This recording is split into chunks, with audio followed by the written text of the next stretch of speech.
دەکرێت وەکو میلەتێکی پێزان کە پێزانینی هەبووە لە قۆناغە جیاوازەکانە بۆ هەموو ئەو کەسانی کە ڕۆژانێک دۆستایەتیان کردووە بە جۆرێک لە جۆرەکان هاوکاریان کردووە. ئەوە تا دوای تێپەڕبوونی 30 ساڵ دوایەوەی کە کەسایەتێک لە ژیانیشدا نەماوە هێشتا ڕێزلێنان دەکرێت بۆ خاتوونێکی ئیتالی و ئەمە زۆرتر لە هەر شتێک بەڵگەیە لەوەی کە کورد دۆستانی خۆی لەبیر ناکات بە تایبەتیوانین کە لە قۆناغێکە هاوکاری و کۆمەکیان پێشکەش کردووە.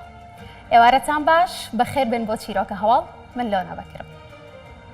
گۆڕستانەکانی ناوشاری سلێمانی جێگای بە خاکسپاردنی مردویان تیادا نەماوە. شارەوانی سلێمانی داوا لە خەڵکی سلێمانی دەکات مردووەکانیان بەرنە گۆڕستانەکانی دەرەوەی شارەکە بۆ بە خاکسپاردنیان. لە قەڵاتزێ پەیکرێک بۆ خاتوونێکی ئیتالی دانرا. گرازێلا برۆنزینی لە ساڵانی 90ەکانە خزمەتی زۆری خەڵکی قەڵاتزەی کردو و ساڵی 2016 گیانی لەدەستداوە. بەهۆی دابەزینی ئاستی ئاوی بەنداوی مووسڵ شارێکی مێژووی لە شارۆچکەی سیمێڵ دەرکەوتووە.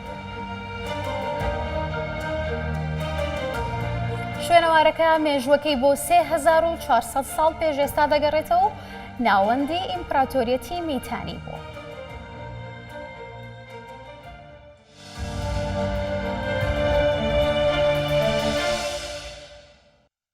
وردە لەگەڵ گەورەبوونی شاردا ناوەند و سنتەری شار قەڕەباوەق دەبن. گۆڕستانەکانی ناوەندی شاری سلێمانی کە شوێنی بەشێکی زۆر لە کەسایەتی و هونەرمەند و ڕۆشنبیرەکان بۆ بەشێکیان لەوێ دانێژراون و بە خاکسپاردنی مردووی زیاتریان مەجالتیان نەماوە کە خەڵکی زیاتر و مردووی زیاتری تێدا بنرێژێت. ئەمڕۆ شارەوانی سلێمانی بە فەرمی ڕایگەیاندووە سەرجەم گۆڕستانەکانی ناوشار چیتر جێگایان تیادا نەماوە. داوایان لە خەڵکی سلێمانی کردووە کە لەمە بەدووە مردووەکانیان لە گۆڕستانەکانی نوێ و لە گۆڕستانە نوێکە بنێژن کە لەسەر ڕێگای هوانە و لەوێ بە خاکی بسپێرن. یەکێکە لە کۆنترین گۆڕستانەکانی شاری سلێمانی کە بەشێکی زۆر لە کەسایەتیەکانی شارەکە لە ناو ئەم گۆڕستانە نێژراون. بەڵام نزیکەی چەندین ساڵە لە ناو گۆڕستانەکە شوێن بۆ ناشتنی مردوو نەماوە. سەرۆکایەتی شارەوانی سلێمانی ئاگاداری هاوڵاتیان دەکات کە لە زۆرێک لە گۆڕستانەکانی ناو سەنتەری شار شوێن بۆ ناشتنی مردوو نەماوە. نزیکەی 25 گۆڕستانمان هەیە بەڵام ئەوانەیەکەوە جێگەی مردوو ناشتنیان لەمانەوەن کاکێتە ناو جەرگەی شاری سلێمانیەوە. بۆ نمونە ئێستا گەڕەکی ڕاپەڕی نیابەکرێجۆ شوێنی مردوو ناشتنی ماوە بەڵام ئەوانی ناو جەرگەی شاری سلێمانی شوێنی تیان نەماوە و کاتێککە هاوڵاتی وەفاتەکە زۆر بە زەحمەت ئەگوازرێتەوە بۆ ئەوێ ڕێگەی هاتوچی هاوڵاتی نییە کە بچێ تەناو گۆڕستانەکەەوە بۆیە داوامان لە هاوڵاتیوان هەیە گۆڕستانی نوێی شاری سلێمانی کە ئێستا کراوەیە و بە هەمان نرخەواتە نرخەکان وەکو فەرق نییە گەورە بە 150,000 و مناڵیش 75,000 ئەم نرخە هیچ گۆڕانکاریشی بەسەر نەهاتووە. زۆربەی گۆڕستانە کۆنەکانی ناوەندی شاری سلێمانی دەکەوێتە ناو گەڕەکەکان و شوێنی نیشتەجێبوونی هاوڵاتیان زۆر لە قەبرستانەکان نزیک بۆتەوە. نێوان گۆڕێک بۆ گۆڕێکی دیکە لە نێو ئەم گۆڕستانە تەنها چەند بستێکی بینە. بەو هۆیشەوە گۆڕستانەکانی سەیوان و تاسڵوجە و ئابلاخ و شێخ محەممەد و چەند شوێنێکی دیکە شوێنیان بۆ ناشتنی مردوو تێدا نەماوە. لەگەڵ بڕیاری شارەوانی ئەو گۆڕستانەکان بچێتە دەرەوەی شار لە دەروێ شار بێ هەم بۆ سیمای شاری جوانتر هەم لە دەروێ شار بێت هەم ینی تاو ناو شار تاوە قەڵەباڵغ بۆ ماشەڵا بە گۆڕستانی زۆر زۆر جار بیستوماڵن قبری کۆنە ساحێبی نییە قبرێکی کاکەن کاکە ئەخرەمە بە هیچ عرف و عادەتێ حتا بە هیچ زمانایەکی ئینسانی چه ئاسمانی بێ چه سەرزەوی بێ معقول نییە تۆ مردوو بەسەر مردووە بنێژیت دوای ئەوە هەموو پانتایی دەرەوەی شار هەیە بۆنە شتێکی باش ئەگەر کرێت. لەگەڵ هاتنی ڤایرۆسی کۆرۆنا گۆڕستانێکی نوێ لە ڕۆژهەڵاتی سلێمانی بەڕووبەری 238 دۆنم دروستکراوە کە بە شێوازێکی نوێ لەلایەن کەسانی شارەزا تەرمەکانی تێیدا بە خاک دەسپێڕێ. مەودای نێوان گۆڕێک بۆ گۆڕێکی دیکەش زیاتر لە مەترێکی بینە. دالیا کەمال کوردستان 24 سلێمانی. ئەم ماوەیە بەگشتی خەڵک گلەیی زۆر بووە لە چی؟ بۆ نمونە کەسێک تەلەفۆنی بۆ لیژنە هاوبەشەکانی قایمقامەتی سلێمانی کردو و توێتی ئەو دوکانە شیرینیمان کڕیوە هەر هی ئەوە نەبووە بخورێت. یەکێکی دیکە و توێتی فلانە دوکان چرەساتەکەیان زۆر وێرانە. لیژنە هاوبەشەکانی قایمقامەتی سلێمانیش دەست و برد لەسەر ئەم سکاڵا زۆرەی هاوڵاتیان دوێنێ دەستیان کرۆ بە سەر زیاتر لە 1 تۆن شیرینی و چەرەساتە دەستیان گرتووە بە سەر کۆمبڵێک کەلوپەلی خراپبوو و شیاوی خواردن نەبوونە بابەتانە. بەڵام بە نرخێکی هەرزانتر و بە هەڵڕژاوی لەسەر عەرەبانە و دەستگێڕەکان بەسەر هاوڵاتیانی سلێمانیدا ساخ کراونەتەوە. هەر بۆیە بە بڕیارێک هەموو شیرینی و چەرەزاتەکان لەناو براون و سزای خاوەنەکانیشیان دەدرێت.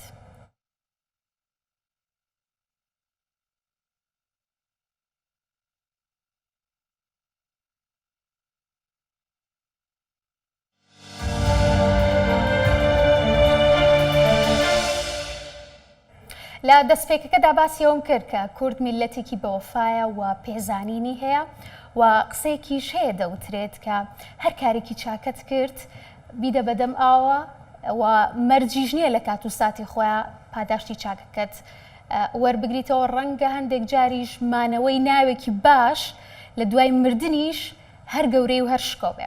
بۆ نمونە سەرۆکایەتی شارەوانی قەڵاتزێ ئەو تا پەیکەری بۆ خاتونێکی ئیتاڵی داناوە کە ساڵی 90ەکان لە سەرەتای ئاوادانکردنەوەی شارەکەدا ڕۆڵێکی گرنگی هەبووە لە هاریکاریکردنی خەڵکی شارەکە بە تایبەت لە بواری پەروەردە و تەندروستی و لە خۆگرتنی منداڵانی بێسەرپەرشت کە هۆشکارێکی گەورە بووە. لە مەراسیمی پەردەلادان لەسەر مۆنومنتی گرازێلا برۆنزیلی کۆنسوڵی ئیتالیا و هاوسەرەکەشی بەشدار بوون. هاوسەری گرازێلا بە کوردستان 24 وت گرازێلا ساڵی 2016 کۆچی دوایی کردو. بەڵام من لێرم تاوەکو هەم گەورەی خێزانەکەم هەمی ژۆفای خەڵکی ئەم شارە بۆ دۆستەکانی خۆیان ببینە. دانانی مۆنومنتی وەفا و پێزانینە بۆ خاتونێکی ئیتاڵی کە سەرەتای ساڵانی 90ەکان ڕۆڵی کاریگەری هەبووە لە ئاوادانکردنەوەی قەڵاتزێ و هاوکاریکردنی خەڵکەکەی. گرازێل لە برۆنزینی ئەو ئافرەتەی خەڵکی قەڵاتزێ بە ژنە مرۆڤ دۆست و میهرەبانەکە ناوی دێن و دوای 30 ساڵ هێشتا پرۆژەکانی لە قەڵاتزێ ماوە. بامەدەبوونی کۆنسوڵی ئیتالیا لە هەرێمی کوردستان لە گۆڕەپانی شارەوانی قەڵاتزێ پەردا لەسەر مۆنومنتی گرازێل لە برۆنزینی لادرا. گرازێلا ساڵی 2016 کۆچی دوایی کردووە، بەڵام گەستۆنەی هاوسەری هاتووە تا لە مەراسیمەکە بەشدار بێت. ئەو دەڵێت کارەکانی گرازێلا نەک هەر بۆ من بەڵکو بۆ خێزان و وڵاتەکەشمان جێگای شانازیم.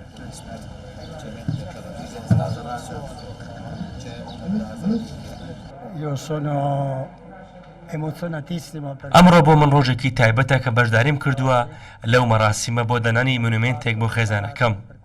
بێگومان گرازێلا ئافرەتێک بوو هەموو هەوڵوتوانەیەکی خۆی بەکار دەخست تاکو بتوانێت هاوکاری کەسانی دیکە بکات. هەمیشە حەزی بۆ دەکرد یارمەتی ئەو کەسانە بدات کە پێویستیان بە هاوکاریە. ئەو ڕوحی هاوکاریە نەک تەنها لە گرازێلا بەڵکو بۆ تەواوی ئەندامانی خێزانەکەشی گواسترا بۆ حەزمان بە هاوکاری کەسانی دیکە دەکرد.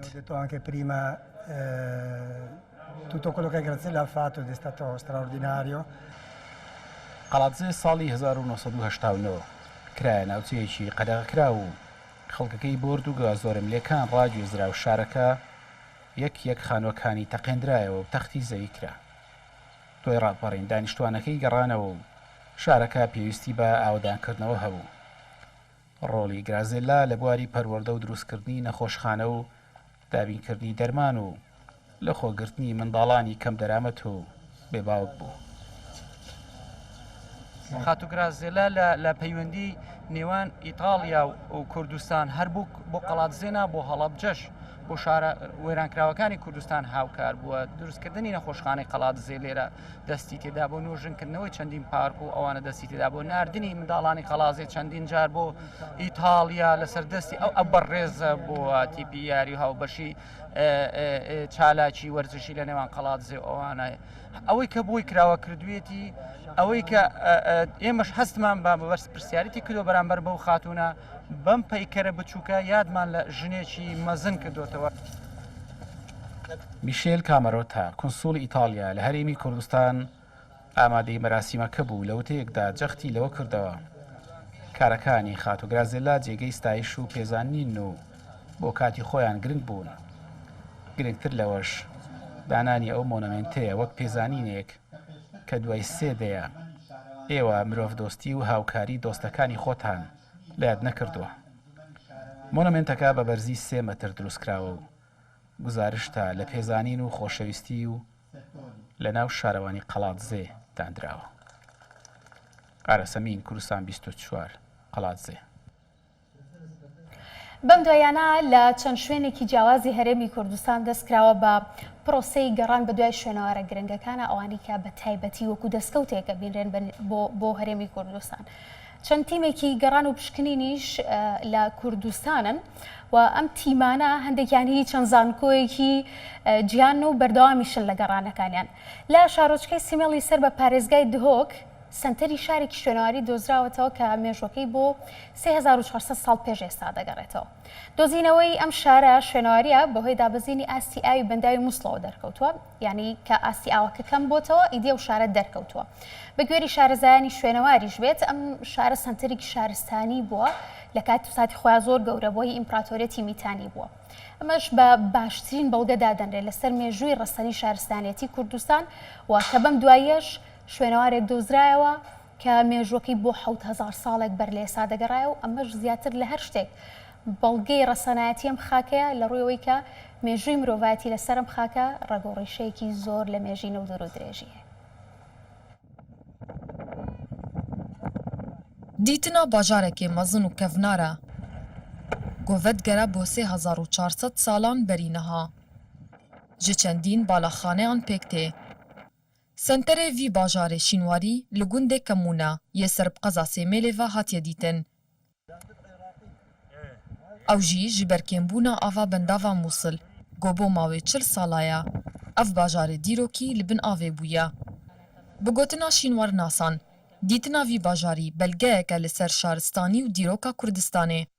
کو اول دیار کد کمیجیا کردات که اون دارولی خوی هی کو وان شینوار ناس هبن کو اوجه هبن هر روز ابو خلک بیانی دیار کن کد کردات که اون دار میدیرو که خوی هی گرینگیا خوی هی سیاست خوی هی نویسینا خوی هی دیت نوان تاویلتا وقت اول بو مدیار کد کو وان کردا خوش نویسینا خو نویسی اول بو مدیار کد کو اول یت کنترل سر داوری کو کنترل او سر و داوری کو یا چیکرین اف تابلتا او دی نویسای گرینگیا وان تکستا اول بو ملت بیانی دیار کن کو کرجی خودان شارستانیتن خودان میجون خودان دست حالاتن. لگوری وان تکستین بسماری اف باجاره سنترک شارستانی گرینکی دولتا میتانی بویا. لسالا 1505 حتی 1305 پیش زاینه. و لگوری نقشا باجاری زور بالاخانه لحات ندیتن لگل کوملگاه کا پیش سازی و نیزیکی 100 تابوین بسماری. لگوری پیش بینین شینوار ناسان اف باجێرە بعرد هەژەکە مەزن لە دەورێن ساڵە 1305 پێش زاینێ کاڤل بووە. کوگەهێکە مەزن یا لێکدانا بەروبووماژی بخود گیریتن gelek کوچک و تەلارێ دی بەس کوچکێکە دیژی مەلوێرە دیت بوو ku hemî dîwarê wê hatîne bûyağê hatîne nexşandin û ev tiştê degmenin nabin île di bajarê gelek مازندا و امزانین اوی باجره زاخی که بیشین 1505 حتی 1305 بری بونا عیسی علیه السلام حکمرانیت کرد توایا کردستانه روش آوا و بیشین باشوری و من بیشین باشوری ترکیه‌شی.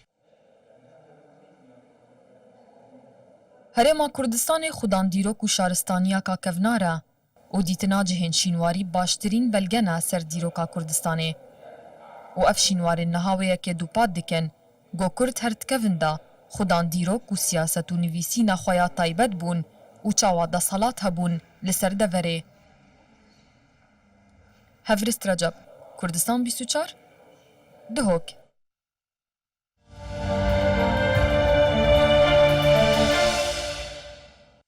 پیاوێکی کورد زۆر بە پەرۆشیەوە سەرقاڵی ئاژەڵداریە و بەدەستی خۆی شیر دەدات بۆ ئاژەڵانەی کە تازە لەدایک بوون و جاجاریش گۆرانی بۆ ئاژەڵەکانی دەچڕێت بەڵام ئەو تەنها شوانێک نییە کە بە دیار مڕماڵاتەکەیەوە گۆرانی بڵێت. ئێمە باسی کەسێکی ترتان بۆکەین باسی ڕەمەزان گەرمیانی یەکەین کە ڕەمەزان گەرمیانی هەرچەندە هونەرمەندە و مەقامبێژێکی دیاری دەڤەری گەرمیانە و دەنگێکی گەرمیانانی ڕەسەنیشی هەیە کە مەقامی ئای و ئەڵاویسی و خاوکەریش دەچڕێت. خاوەنی هەشتا ئاوازی تایبەت بەخۆیەتی بەڵام ئێستا وازی لە کاری هونەری هێناوە و لە سنووری سەنگا و لە پارێزگای سلێمانی مودێکی بۆ خۆی دروست کردو و سەرقاڵی ئاژەڵداریە. ڕەمەزان گەرمیانی دەڵێت هونەر و مەقام و بەستە لە خوێنمایە و پێشم خۆش نییە وازی لێ بێنم بەڵام لەم قۆناغی ژیانە بواری نەداوم کە لەسەر کارە هونەریەکانم بەردەوام بوو. لەم فیچەرەدا ڕەمەزان گەرمیانی دەبینین کە گوێشتان لە دەنگە گەرم و پڕاست و زوڵاڵەکەشی دەبێت. لە پێدەشتم و خەیاڵیشم لە کۆڕی دەف و نایەکە دەدەی دەست بنەرە بناگوێت گەرمیانی ئیستا کاتی ئایەکە ئەچمەوە بۆ لادێ دەکەم کاری وەرزێری چی لێ ژیانی شارکەم کە من تێیدا بێکار بم ژیانی شارم ناوێ بەسەر خەڵکی دابار بوو. دوای ساڵانێکی زۆر لە کاری هونەری 7 ساڵە شاری بەجێهێشتووە و ڕۆی کردوێتە دەشت و دەر و دەست بە ئاژەڵداری کردووە. مەقام بێژە دیارەکەی گەرمیان لە هونەر وەڕەس نەبووە بەڵکو بۆ بژێوی و دوورکەوتنەوە لە جەنجاڵی شار ئاژەڵداری هەڵبژاردووە.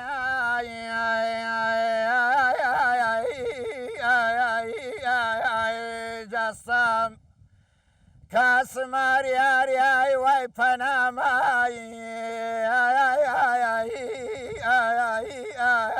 کەفتان زانی مای خەوەرایی بمرم لای لێژ نەفتایی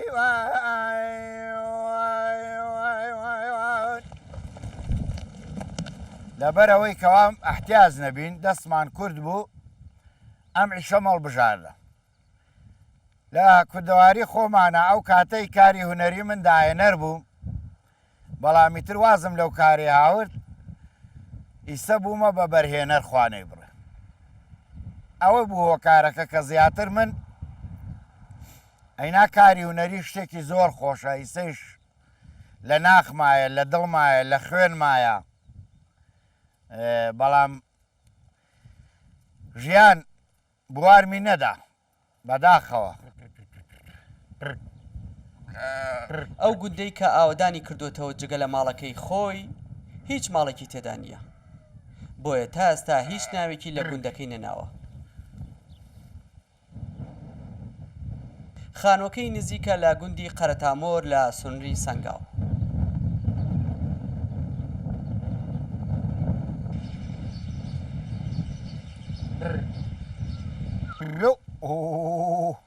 ڕەمەزان گەرمیانی هێندە هۆگری بەرخ و مەڕەکانی بووە دڵی نایەت بیان فرۆشێت و سەر لە نوێ بگەڕێتەوە بۆ نێو شار.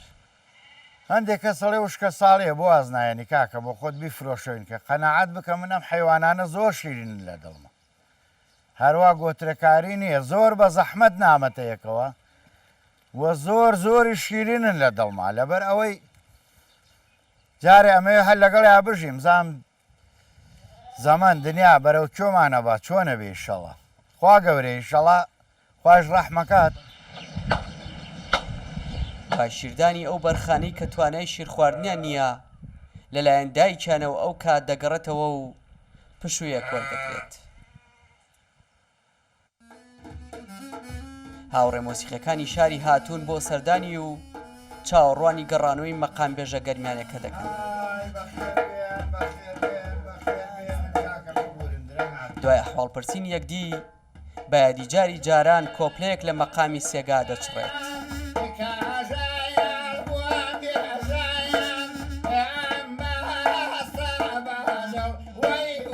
ڕەمەزان گەرمیانی لە هەشتاکانی سەدەی ڕابردووەوە مەقام بێژە و زیاد لە هەشتا ئاوازی داناوە.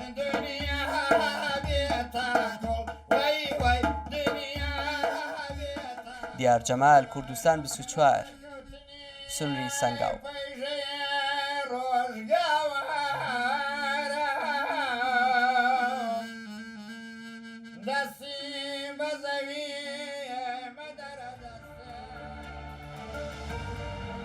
چیرۆکەکانی ئێوە بەردەوامیمان دەدەنێ ڕۆژانی ئایندەش چیرۆکی سەرنجڕاکێشتر لە چیرۆکە هەواڵەوە دەبینن هەسوودە و تەندروست باش.